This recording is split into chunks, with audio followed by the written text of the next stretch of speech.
tulikuwa tunaomba kama itawezekana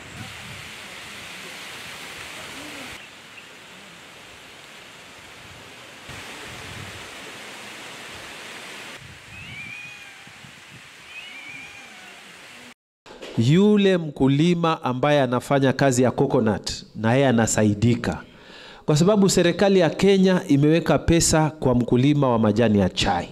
Serikali ya Kenya imeweka pesa kwa mkulima wa kahawa. Serikali ya Kenya imeweka pesa kwa mkulima wa sukari. Lakini serikali ya Kenya haijaweka pesa kwa mkulima wa coconut hapa pwani.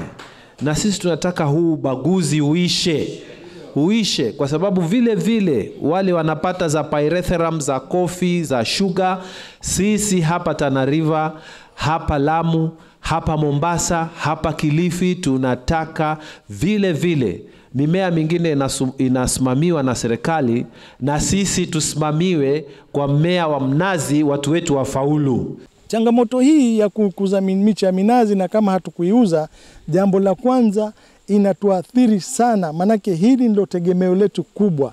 Tunasomesha watoto, tunafanya shughuli zetu, tunajenga majumba, lakini saa hii watoto wanajamu, inakuwa ni shida ya kwenda shule sababu minazi yetu iko kwa nasari na hakuna budget, hatujawekewa budget na hatuna pahali pa kuiuza, tumekwama. Kwa hivyo inatuathiri sana. Tunaomba kwa unyenyekevu katika bajeti ya pesa zinazotengwa na serikali ya national government kuleta kwa county government, kuwe na kiwango fulani cha pesa tutengewe kama nursery operators, kwa sababu hilo ndilo zao letu tunalolitegemea, na kuangalia pia future, vizazi vijazo tukiondoka tuwaachie pia, kwa sababu huu ni mti wa asilia. Before sisi wa mababu zetu walikuwa wanakuza hii.